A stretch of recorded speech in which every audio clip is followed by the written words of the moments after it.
Updates at pinakahuling mga usapin sa mundo ng palakasan. Atin ang pakinggan dito sa Ang Pilipinas Ngayon. Magandang araw. Narito na po ang Sports Balita. Malaki ang inaasahan ni draftee RJ Abarientos sa kanyang magiging karanasan sa paglalaro ng profesional sa PBA. Pinili ng 24 anyos na guard na maglaro sa bansa para makapiling ang kanyang pamilya pagkalipas ng 2 taong paglalaro sa ibang bansa. Pagkatapos lamang ng isang season, nagdesisyon si Abarientos na umalis sa poder ng Far Eastern University at maging ikalawang Pilipino na maglaro sa Korean Basketball League sa koponan ng Ulsan Hyundai Mobis Phobos pagkatapos pumirma si SJ Belangel sa Daegu Kogas Pegasus. Hindi nagtagal at nakagawa ng pangalan si Abarientos sa Korean League dahil itinanghal siya bilang Rookie of the Year. Subalit kapwa si Abarientos at ang Phobos ay nagdesisyon na maghiwalay ng landas kaya't napagdesisyonan niyang lumahok sa Japan B-League at sumali sa koponan ng Shinshu Brave Warriors.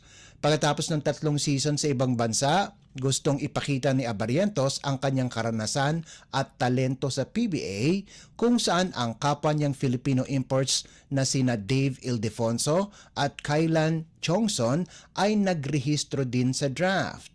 Sa ngayon, nakatutok si Abarientos na gampanan ang kanyang tungkulin bilang miyembro ng Strong Group Pilipinas na sasabak sa 43rd William Jones Cup at inaasahan na hindi siya makakasama sa mismong araw ng draft sa Hulyo 14 dahil ang koponan ay lilipad na sa Biyernes patungong Taiwan. Updates at pinakahuling mga usapin sa mundo ng palakasan. Atin ang pakinggan dito sa Ang Pilipinas Ngayon. Mabigat masyado ang National University para sa Enderun Colleges kung saan mabilis silang dinispatcha sa bisa ng 25 to 19, 25 to 15 at 25 to 16 panalo para sa Lady Bulldogs sa pagsisimula ng Pool A ng 2024 Shakey's Super League o SSL National Invitationals na ginanap sa Ninoy Aquino Stadium. 13 sa reigning back-to-back SSL Collegiate Preseason Championship titleist ang nakagawa ng puntos kung saan nanguna ang veteranong player na si Vange Alinsug sa nagawa nitong 14 na puntos.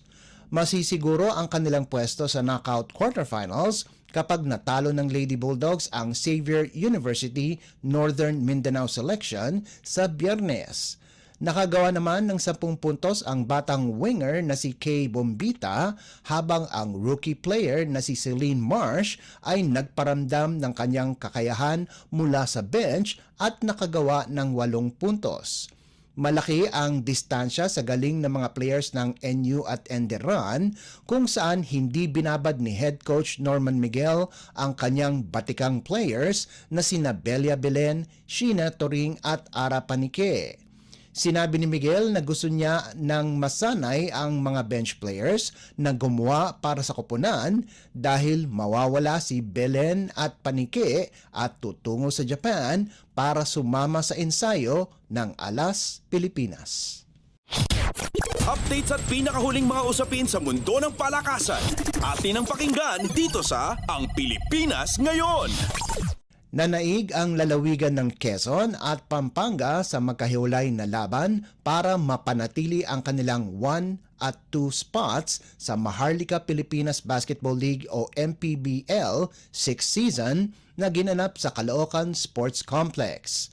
Nanalo ang Quezon Huskers laban sa Quezon City Toda Aksyon 70-59 habang umasa kina Justin Baltasar at Archie Concepcion ang Pampanga Giant Lanterns para pataubin ang Caloocan Batang Kangkalu 76-60.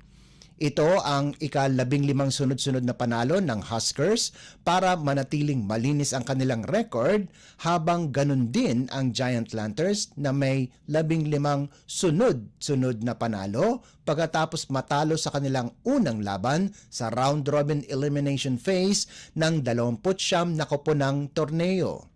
Nanguna para sa Quezon Province si Jason Opiso sa nagawa nitong 24 na puntos, 9 na rebounds at 2 steals na sinundan ni LJ Gonzalez na may 13 puntos, 4 na rebounds, 4 na assists at 3 steals habang nag-ambag si Jodel Fuentes ng 12 puntos, 4 na assists, 3 steals at 2 rebounds.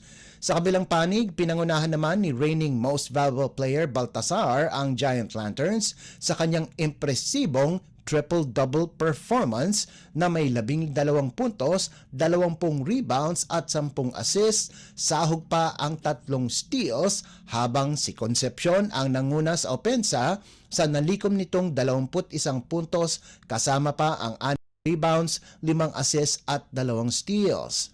Nag-ambag din sina Jeff Viernes na may 17 puntos at 3 rebounds at nagdagdag si Jamo Egilios ng 12 puntos, 3 rebounds at 3 assists para sa defending champions.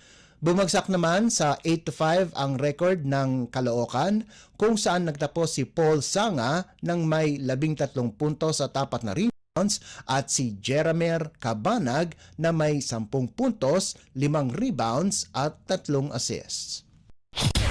Updates at pinakahuling mga usapin sa mundo ng palakasan. Atin ang pakinggan dito sa Ang Pilipinas Ngayon. At yan ang pinakahuling balita sa larangan ng palakasan. Para sa Radyo Pilipinas World Service, ito po si Leo Magpayo. Magandang araw. Updates at pinakahuling mga usapin sa mundo ng palakasan.